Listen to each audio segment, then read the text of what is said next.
Selamat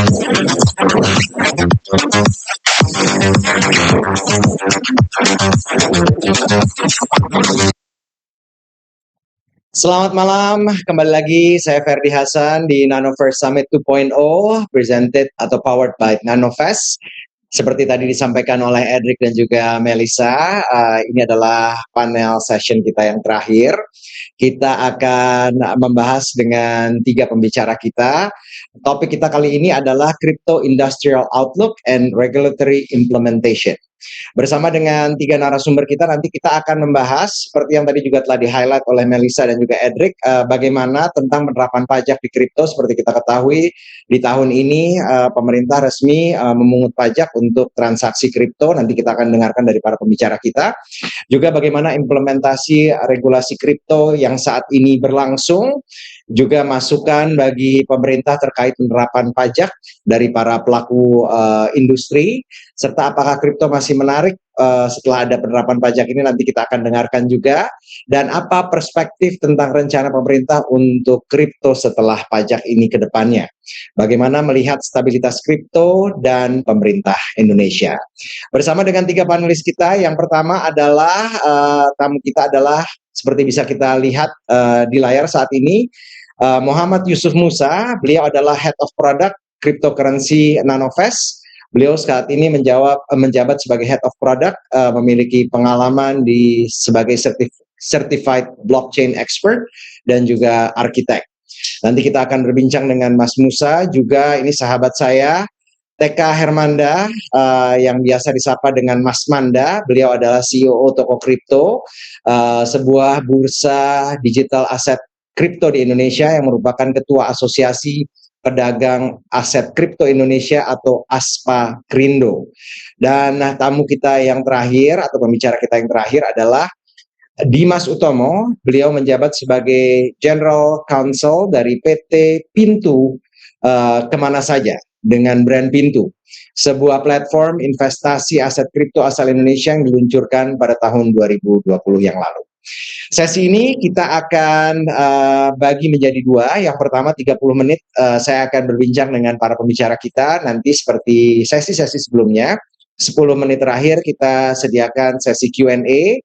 Yang mau berpartisipasi silahkan ketik pertanyaannya, pertanyaan dari Nano Squad di kolom chat dengan format sesi 4, spasi, nama, spasi, pertanyaannya, dan ditujukan kepada siapa. Hadiah juga menanti untuk pertanyaan yang dibacakan atau berhasil dipilih, nanti akan mendapatkan 5.000 NBT untuk masing-masing pemenang. Mantap. Oke, kita langsung sapa saja para pembicara kita di kesempatan malam hari ini. Selamat malam untuk Mas Musa. Apa kabar Mas Musa? Halo, selamat malam Mas Ferdi. Ini tuan rumah nih, sukses Mas acaranya sampai dengan malam hari ini. Selamat, Nano Token juga semoga terus menjadi token kebanggaan bangsa ya, yang bisa terus berkembang ke depannya. Nanti kita akan menunggu insight dari Mas Musa di sesi malam hari ini. Siap. Juga ada Kang Manda. Kang Damang kelihatannya habis makan nih Kang Manda nih. Iya, saya lagi menunggu keberangkatan. Jadi, mau kemana? Mau ini bersolok karir. Bersolok karir. Kemarin makan dosa di mana? Jadi ya? Wah, kemarin banyak makan dosa, jadi harus banyak bertobat ini Kang. Itu makan dosa makan apa sih artinya Kang? itu makan kayak roti gitu ya, tapi mereka ada campuran kayak mashed potato gitu Kang. Oh, tapi itu namanya dosa ya? Memang iya, tapi memang nanti menarik ya sambil kita diskusi implementasi pajak juga ya di India. Iya. Boleh nanti di-share juga. Selain dosa tadi, karena karbo ketemu karbo ya, roti ketemu kentang ya kalau tadi disebutnya, makanya makan dosa ya. Juga pembicara kita malam hari ini yang berikutnya adalah Mas Dimas Utomo. Mas Dimas, terima kasih sudah join malam hari ini. Malam hari ini kita juga akan mendengar insight Mas Dimas selaku General Counsel dari Pintu. Ya, sehat Mas Dimas? Sehat. Alhamdulillah. Oke, untuk mempersingkat waktu, kita langsung menuju ke pertanyaan. Mungkin saling mengisi saja, saling menjawab dan juga melengkapi. Pertama mungkin yang akan saya tanyakan, bagaimana menurut Mas Musa, Mas Manda dan juga Mas Dimas, selaku pelaku industri aset kripto di Indonesia, ya kita mengetahui terkait regulasi ini, penerapan regulasi aset kripto di Indonesia saat ini yang terkini gitu. Mungkin dari tuan rumah terlebih dahulu, Mas Musa, silahkan mengawali jawaban dari pertanyaan tersebut. Yes, oke. Terima kasih Mas Ferdi.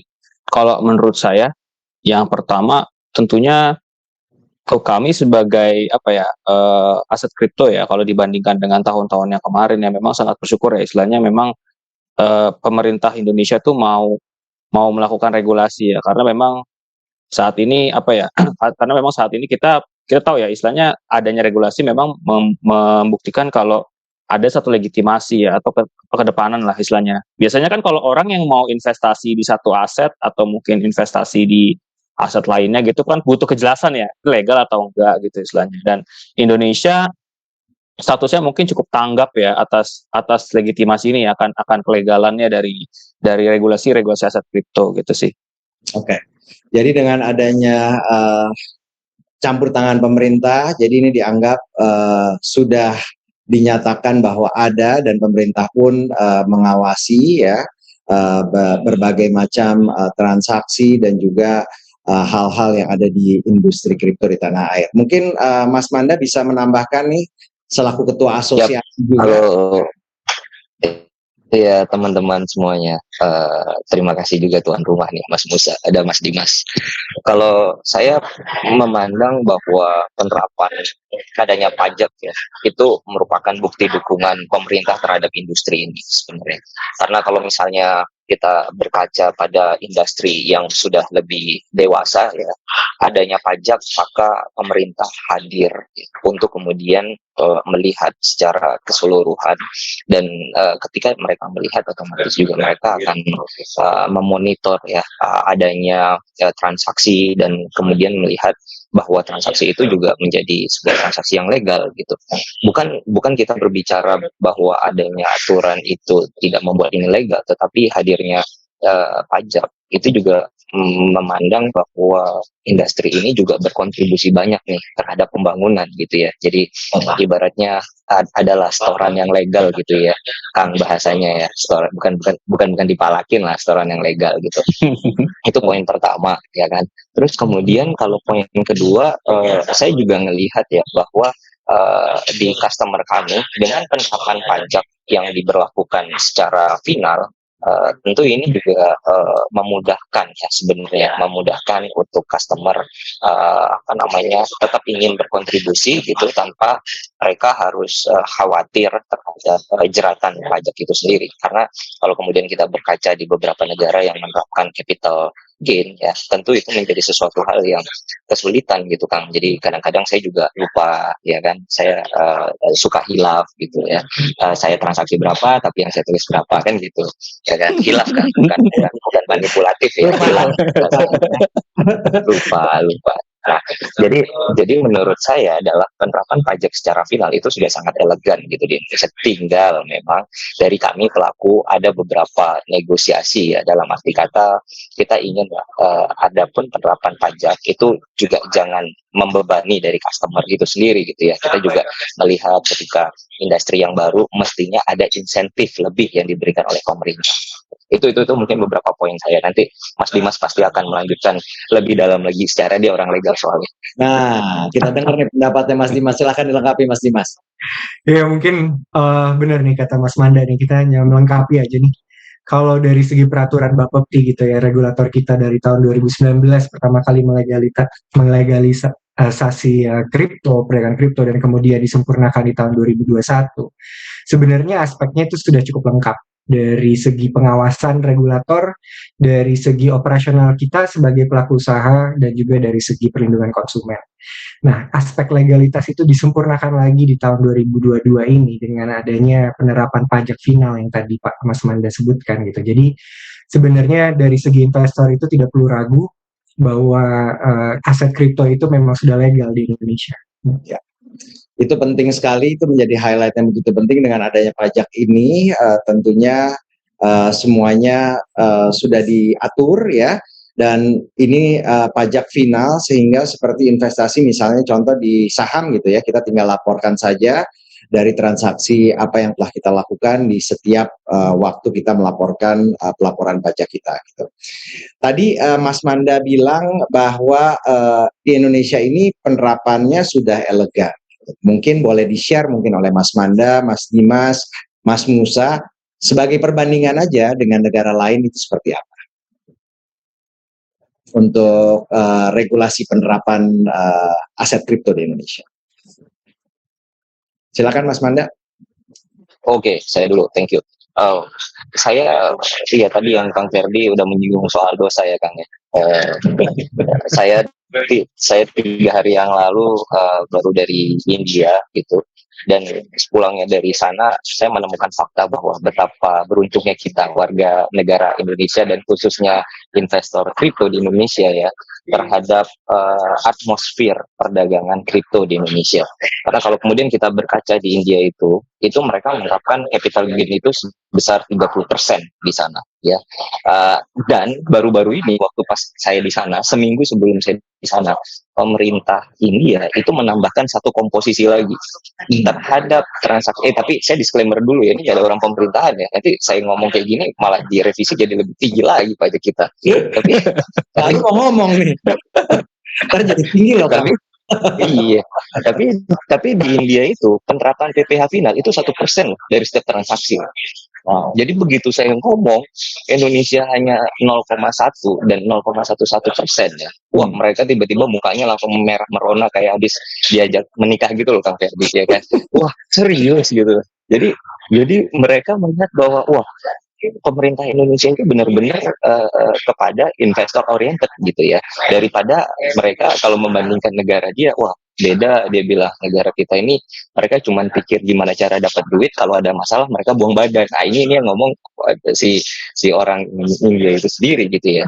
Tetapi tadi yang saya katakan Kang Ferdi, kalau kemudian kita melihat bahwa komposisi pajak kita di Indonesia, ya tadi saya bilang ini udah elegan gitu ya, tinggal mungkin ada beberapa porsi, ada beberapa bagian yang mungkin kita harus klarifikasi lagi supaya apa? Supaya ketemu nih titiknya ya antara industri dan juga pemerintah sebagai pemangku kepentingan juga, gitu ya. Karena dalam hal ini saya melihatnya jangan sampai industri yang sekarang lagi mekar-mekarnya ya, tetapi ketika ada penerapan pajak ya, ibaratnya orang Indonesia nih Kang ya kan, jangankan adanya perubahan dari 0 menjadi ada ya, perubahan pajak dari 10% menjadi 11% aja teriak ya kan. Nah ini kan ibaratnya yang dari sebelumnya nggak ada menjadi ada ya kan gitu. Nah jadi saya pikir inilah perlu waktu untuk edukasi dan bersama-sama kita bisa ajak ngobrol lah ya pemangku kepentingan sih. Mungkin poin saya gitu sih Kang kalau kita ngomongin beberapa negara pembanding ya, yang saya tahu langsung dari mulut merekanya sih. Ya, apalagi baru-baru ini ya, baru 3 hari yang lalu ya, jadi masih fresh banget. Mungkin itu salah satunya India sebagai salah satu negara yang penduduknya memang juga aktif dalam bertransaksi di aset digital kripto ini. Mungkin ditambahkan oleh Mas Musa, dilanjutkan oleh Mas Dimas, silakan untuk melengkapi pertanyaan yang tadi mengenai regulasi dan juga penerapannya di Indonesia dibandingkan dengan negara lain. Ya, kalau kita lihat, ini mungkin disclaimer dulu ya, kan karena saya akan menjelaskan sebagaimana pandangan industrialnya ya. Jadi yang pertama tentunya kita lihat di sini ada beberapa ya. Kalau kita lihat memang dari penerapan di Indonesia ini mungkin kalau boleh dibilang secara komponen ya, itu memang mengikuti beberapa negara gitu. Mungkin kalau kita lihat di Amerika, terus itu ada capital gain dan juga kayak transaksinya juga dikenakan pajak gitu istilahnya.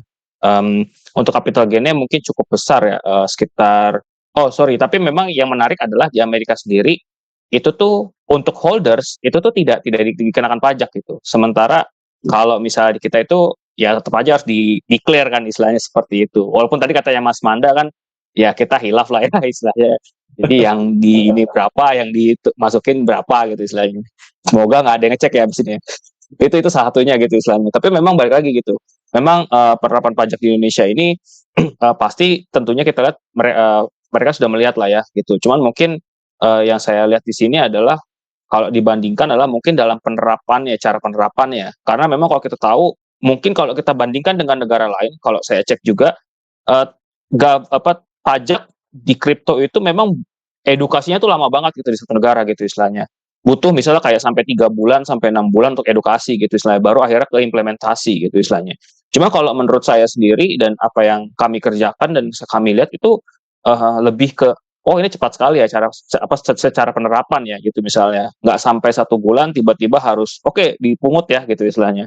Kami juga pada satu sejujurnya kayak oh tapi seperti apa gitu, tidak ada komunikasinya, tidak ada yang jelas seperti itu sih. Itu kalau misalnya yang saya lihat ya, itu makanya.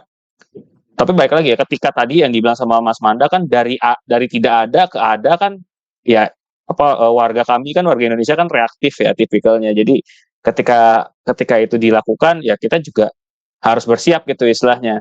Itu makanya jadi kalau boleh dilihat analisanya itu mungkin punya ancaman ya, entah itu mungkin akhirnya warga Indonesia sendiri bisa keluar gitu istilahnya kan, bisa ke exchanger luar untuk transaksi kripto lalu balik ke Indonesia ya buat penarikan dana seperti itu sih kira-kira. Thank you Mas Musa, insight-nya mungkin dilengkapi Mas Dimas, silahkan. Ya mungkin sedikit aja ya. Di Indonesia ini kita juga bersyukur penerapan pajaknya cukup dipermudah dan sangat investor centric ya dari segi peraturannya, di mana yang memungut itu adalah pedagang. Jadi investor hanya tinggal melakukan jual beli, dengan mudahnya pedagang itu langsung memungut dan investor hanya melaporkan pajaknya seperti SPT setiap tahunnya. Ya. Tapi mungkin ke depannya kita semua juga berharap bahwa likuiditas aset kripto di Indonesia sendiri itu bisa ditingkatkan.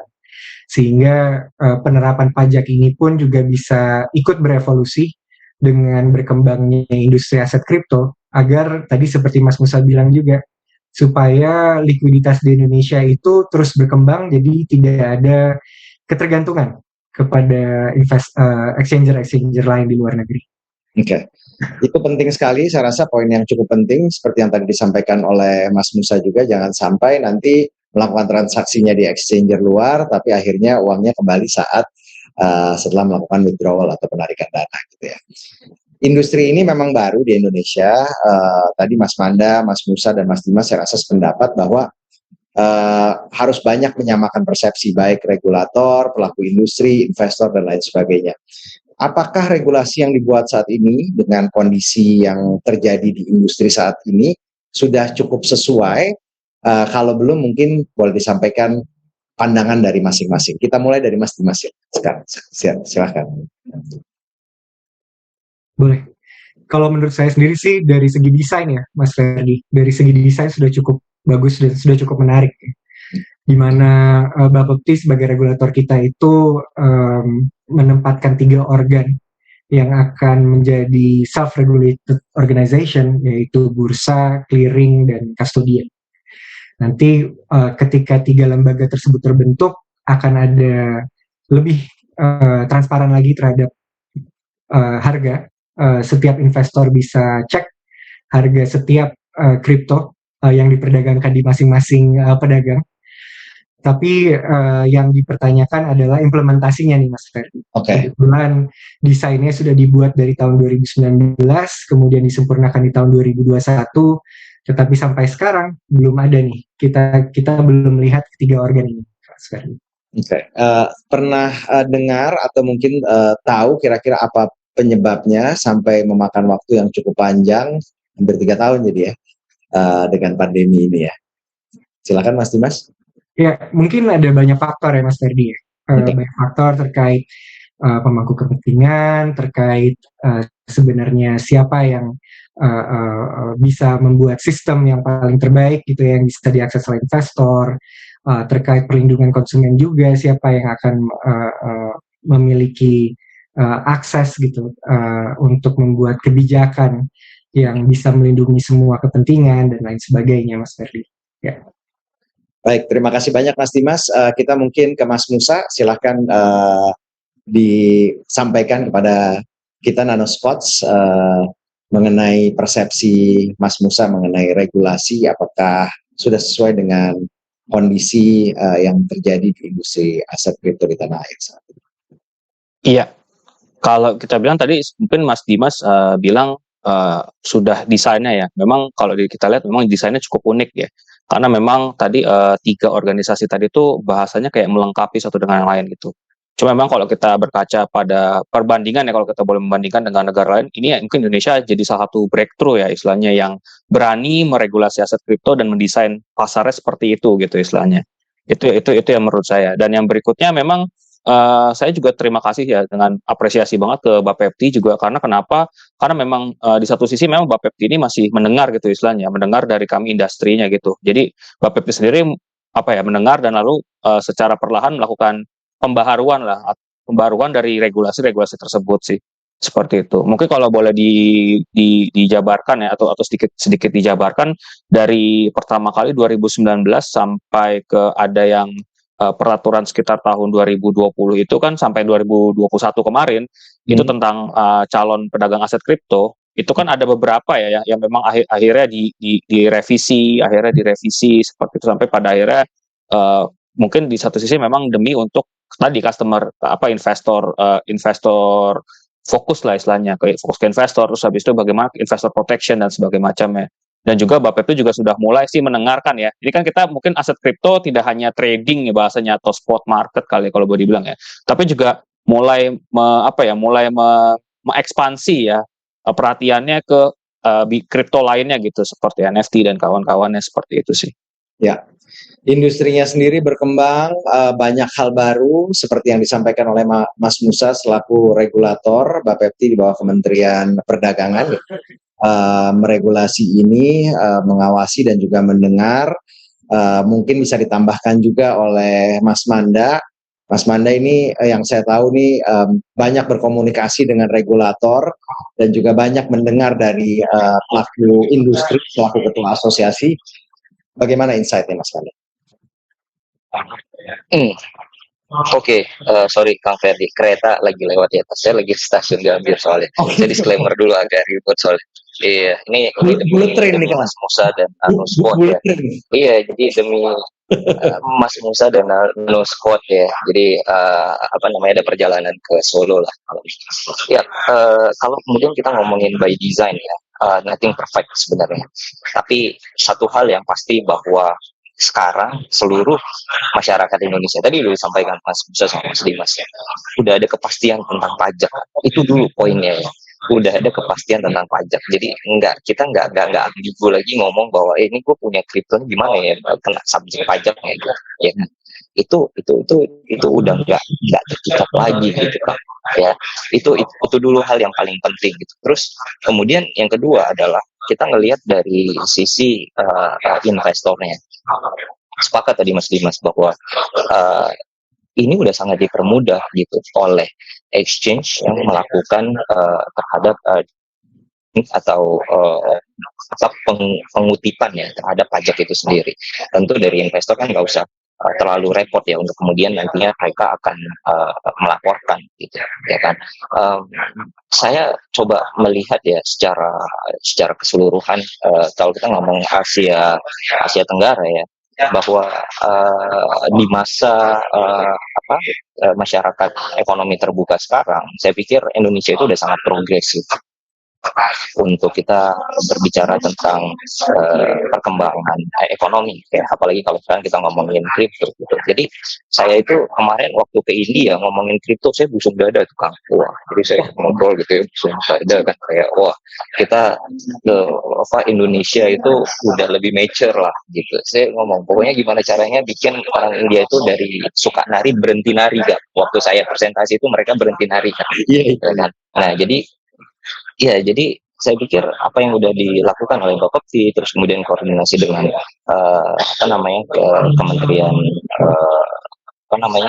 Keuangan gitu, itu hal yang paling penting untuk kemudian kita melihat bahwa sebegitu responsifnya government gitu, tinggal masih ada tinggalnya Kak. Jadi memang belum semuanya sempurna gitu. Ya, nah masalahnya yang tinggalnya masih banyak nih. Yang tinggal yang apa kita ada waktu kita dengarkan Kak. Enggak. Tentang ekosistemnya kayak berkembang. Kalau kita ngomongin ini tentang perdagangan tadi, Mas Musa udah nyinggung. Ini kan kita baru ngomongin tentang spot market doang, ya. Belum lagi kita ngomongin tentang ekosistemnya, perkembangan blockchain-nya dan yang lain-lain. Tentu ini menjadi sebuah opportunity, dan kemudian kalau kita ngomongin tentang pendapatan negara, justru akan lebih besar tuh kalau kemudian kita bisa ekspor lebih banyak di sana, ya. Kita belum lagi ngomong tentang yang namanya future, ya, perdagangan berjangka gitu. Terus kemudian kita belum lagi ngomongin staking. Kalau ngomongin staking, Mas Dimas tuh ngangguknya paling kenceng tuh kalau ngomongin staking. Nah, itu hal yang very punya potensial, tidak hanya untuk customer punya diversifikasi produk, ya, tetapi juga government itu bisa mengutip gitu lebih banyak lagi dari turunan produk tersebut sih. Jadi sekali lagi by design memang nggak ada yang sempurna, tetapi saya pikir berjalannya waktu government akan mendengar kok, dan mereka akan melihat bagaimana orientasi industri itu akan berjalan, Kang Ferdi. Oke. Terima kasih Kang Manda untuk masukannya. Karena tadi banyak poin-poin, mungkin ada baiknya kita dengarkan kali ya saran dan juga masukan untuk pemerintah dari para pelaku pasar, ya kan, terkait dengan penerapan regulasi pajak pada transaksi kripto saat ini dan juga ke depannya. Kita mulai dari Mas Musa mungkin ya. Tadi katanya master of staking. Kalau kita bicara mengenai nano nih waktu awal ini, stakingnya mantep banget nih, kita staking terus aja nih. Malam-malam pengen cepet beli, pengen lekas selesai, tapi masih tunggu bulan depan lagi, ya kan. Oke Mas Musa, silakan. Ya, tentunya tadi balik lagi ya, tadi mungkin sudah dibahas ya tentang banyak banget produk terkait dengan kripto dan blockchain dan lainnya gitu istilahnya. Makanya keterbukaan dan apa ya istilahnya kayak keinginan Bapepti yang memang mendengar, pemerintah juga mendengarkan, industrinya juga, itu juga membuat hal yang kita juga sendiri apresiasi gitu istilahnya. Walaupun memang balik lagi ya, komunikasi itu kan penting ya. Jadi kami dari industrial ke mungkin lewat asosiasi gitu juga lewat ya masing-masing gitu istilahnya, lewat asosiasi melakukan kayak komunikasi ke Bapepti dan ke pemerintahan gitu istilahnya. Kita lihat kan teknologi blockchain dan kripto ini sudah mulai dilirik ya. Mungkin kalau boleh saya nilai ini sangat cepat gitu istilahnya. 2017, 2018, 2019 sampai ya balik lagi grow-nya juga sangat cepat. Makanya kalau misalnya pemerintah tidak hadir, mungkin balik lagi akan sangat sayang gitu istilahnya kan. Hadir ya balik lagi ya, salah satunya yaitu penerapan pajak, regulasi tentang aset perdagangan aset kripto dan sebagainya macamnya. Seperti itu kira-kira sih, itu kalau dari saya. Oke, mungkin dilanjutkan oleh Mas Dimas, sorry. Ya, mungkin kalau dari saya masukan buat pemerintah lebih ke arah terus mengembangkan industri aset kripto dengan membuka kesempatan lah bagi semua industri player untuk berinovasi. Karena tadi produk derivatif dari aset kripto itu tidak hanya tentang spot trading kan, Mas Ferdi. Ya. Ada begitu banyak produk derivatif yang sebenarnya sudah diperdagangkan di offshore exchanges yang sebenarnya bisa diakses oleh pasar Indonesia, dan oleh karenanya fungsi pengawasan dan pengaturan dari regulator menjadi minim terhadap offshore exchanges tersebut, belum menyentuh pajak. Gitu. Ya. Sedangkan produk derivatif itu seperti tadi Mas Musa juga bilang, projectionnya cukup besar, cukup luas, dan di market Indonesia ini siapa sih yang nggak mau tap gitu Mas Ferdi. Baik, terima kasih banyak Mas Dimas. Semoga hal tersebut bisa segera diakomodir oleh regulator ya, sehingga para exchangers dan juga industri ini menjadi raja dan tuan rumah di negeri sendiri. Mas Manda mungkin bisa melengkapi Mas Manda untuk saran masukannya. Karena saya sebenarnya atribusinya toko kripto ya, tapi saya pikir ini juga menjadi keinginan kami bersama di pedagang aset kripto atau di asosiasi ya. Kami menginginkan bahwa industri ini, terutama kami di pelaku industri ini, bisa menjadi knowledge partner-nya bagi government, Mas. Jadi knowledge partner itu adalah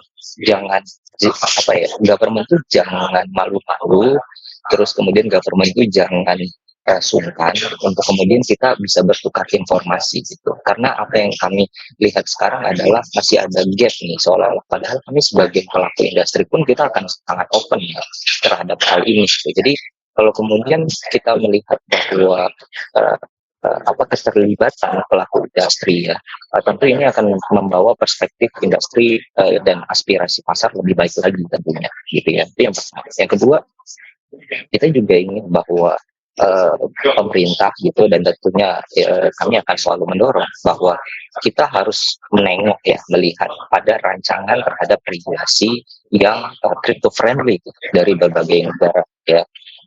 Kalau kita ngomongin berbagai negara ya, ada beberapa negara lah ya, let's say kayak Singapura gitu ya, terus kemudian Dubai, yang mana mereka benar-benar menyesuaikan terhadap iklim pasarnya. Jadi benar-benar mereka melihat iklim pasarnya seperti apa, terus kemudian mereka libatkan pelakunya, mereka rancang aturannya, dan kemudian ini untuk menjadi kepentingan landscape industri yang sehat ya, yang kemudian yang berorientasi pada industri, terus kemudian customer protection gitu, dan kemudian yang nggak lupa adalah mendorong lahirnya inovasi-inovasi baru gitu. Jadi kita juga tidak ingin stuck nih, kita tidak ingin stuck di sini. Jadi hal-hal ini saya pikir sama ya, bahwa kami sebagai industri menginginkan menjadi knowledge partner yang baik. Yang kedua adalah mendorong untuk kemudian kita melihat nih bahwa ada beberapa regulasi di negara luar sana yang kemudian crypto friendly, dan kita memang harus adopsi terhadap hal tersebut sih. Thank you.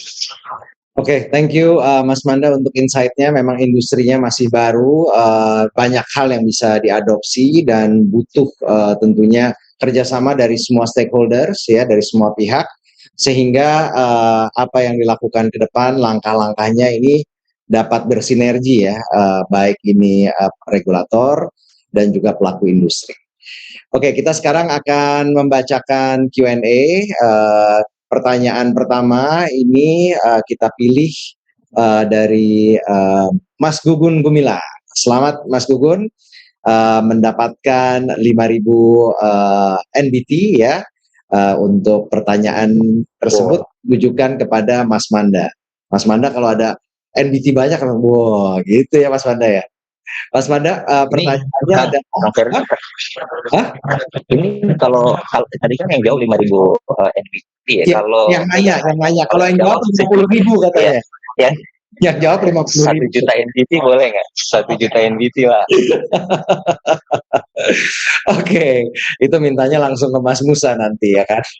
Oke, kita bacakan pertanyaannya. Apakah regulasi pajak yang ada sekarang sangat mempengaruhi minat customer untuk membeli kripto di Indonesia?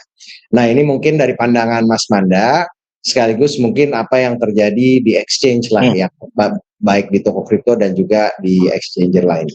Silakan. Ya, mungkin nanti teman-teman akan melengkapi jawabannya. Saya sih ngelihatnya bahwa penerapan pajak tidak terlalu berimplikasi yang signifikan ya Kang ya. Dalam artian bahwa terjadi penurunan, absolutely, yang namanya bearish market itu udah tidak bisa dipungkiri ya kan. Apalagi kalau kita ngomongin terhadap crypto economics ya secara keseluruhan, itu nggak terlepas dari macroeconomics itu sendiri kan. Awal-awal tahun saya memprediksi bahwa crypto akan recover di Q3 atau Q4 tahun 2022, tapi tiba-tiba The Fed di beberapa saat kemarin ngeluarin strategi yang lain.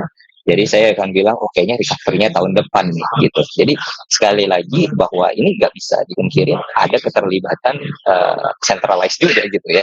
Jadi ibaratnya decentralized tapi nggak decentralized banget gitu kan, ya kan? Ada faktor eksternal juga ya yang mempengaruhi kan? Masih.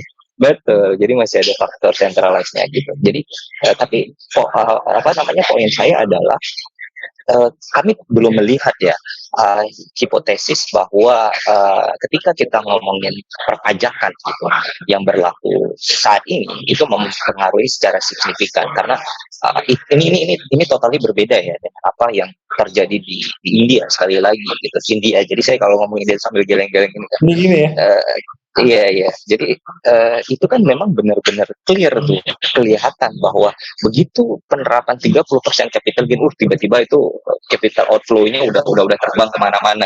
Itu bisa kelihatan. Tapi kalau di Indonesia, menurut data kami lah ya, buktinya pertumbuhan user yang mendaftar gitu ya, yang transaksi itu tetap gitu. Volumenya ya memang agak stabil lah ya, karena memang marketnya turun. Jadi sekali lagi saya belum melihat ada relevansi yang memang signifikan ya antara penerapan pajak dan juga terhadap penurunan volume ya di exchange. Baik, terima kasih banyak Mas Manda untuk jawabannya. Ada yang mau melengkapi atau sependapat semua? Kalau sependapat, saya menuju ke pertanyaan berikutnya. Mas Musa dan juga Mas Dimas, pendapat? Sudah. Sudah ya, sependapat ya. Oke, kita sekarang menuju ke pertanyaan berikutnya. Selamat untuk Ari Wijayanto. Selamat 5.000 NBT juga berhasil didapatkan oleh Mas Ari. Pertanyaannya untuk Mas Dimas. Apakah Pintu akan listing NBT dan kapan? Wah. Menarik nih Mas Ferdi.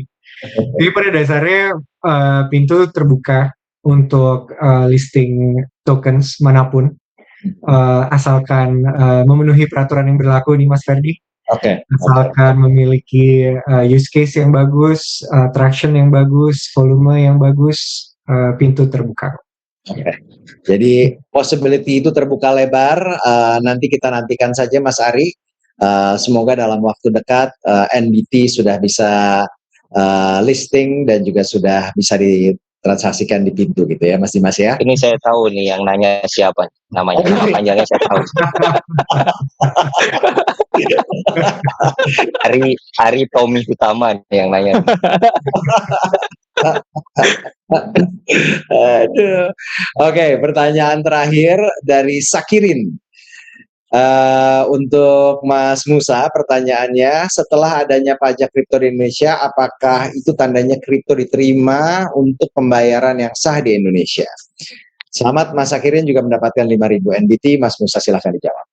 Waduh, ini paling sensitif ini. Cuma memang kalau kita lihat ya, baik lagi, kami kan melihat kan memang walaupun memang adanya aset kripto ada yang memang ditujukan sebagai pembayaran ya, yang dibentuk ya.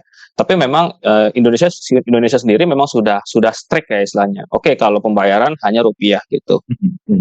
Walaupun ini saya mau kasih fakta nih. Menurut PMK 68 itu ada lucunya adalah di pajakinnya ada itu dibilang untuk kripto sebagai pembayaran. Ini dalam tanda kutip ya, pembayaran gitu istilahnya.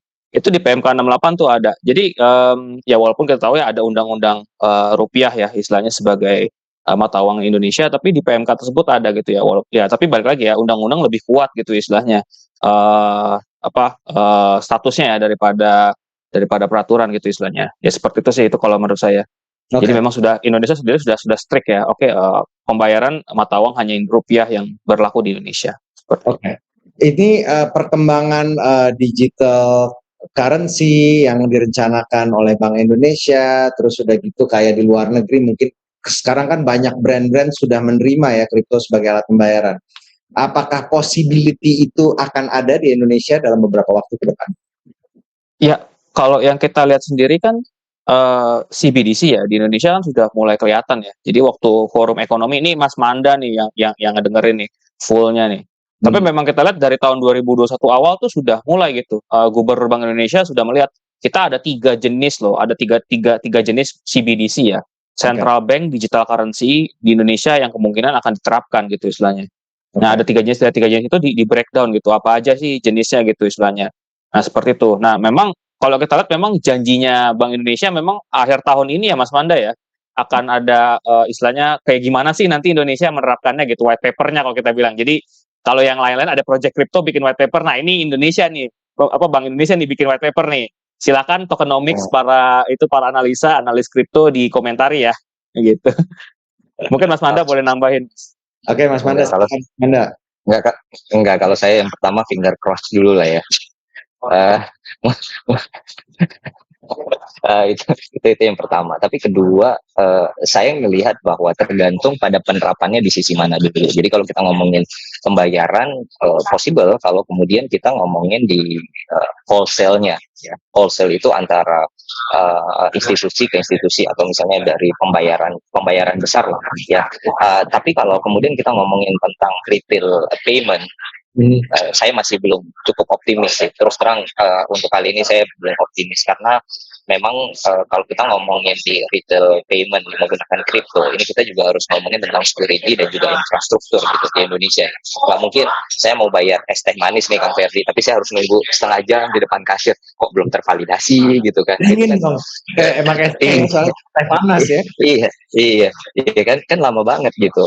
Kalau misalnya kita harus nunggu validasinya dan yang lain. Tapi saya cukup optimis bahwa kita sudah memasuki era untuk pemerintah mengadopsi real use case tentang blockchain di Indonesia sih. Oke, kalau begitu Kang Manda terima kasih banyak untuk jawabannya telah melengkapi Mas Musa. Mas Musa juga terima kasih banyak. Mas Dimas terima kasih banyak sudah berbagi bersama dengan kita di kesempatan malam hari ini. Sebelum kita akhiri sesi kali ini, kita foto bersama terlebih dahulu. Big smile everyone, kita hitung 1 sampai dengan 3. 1, 2, 3. Thank you so much gentlemen. Mas Musa sekali lagi sukses untuk Nanoverse Summit 2.0-nya. Sukses untuk teman-teman di Nanofest ya. Mas Dimas, salam untuk teman-teman di Pintu. Mas Manda, safe trip to Solo. See you next week di Patal Senayan ya. Terima kasih semuanya. Terima kasih semuanya sekali lagi. That wraps up our session for this evening. Dan seperti yang tadi telah disampaikan juga oleh Melissa dan juga Edric, bahwa 2 hari lagi program social media Nano Olympics akan segera berakhir, yaitu pada tanggal 20 Agustus 2022. Setelah Nano Olympics akan ada kompetisi baru yang lebih menarik.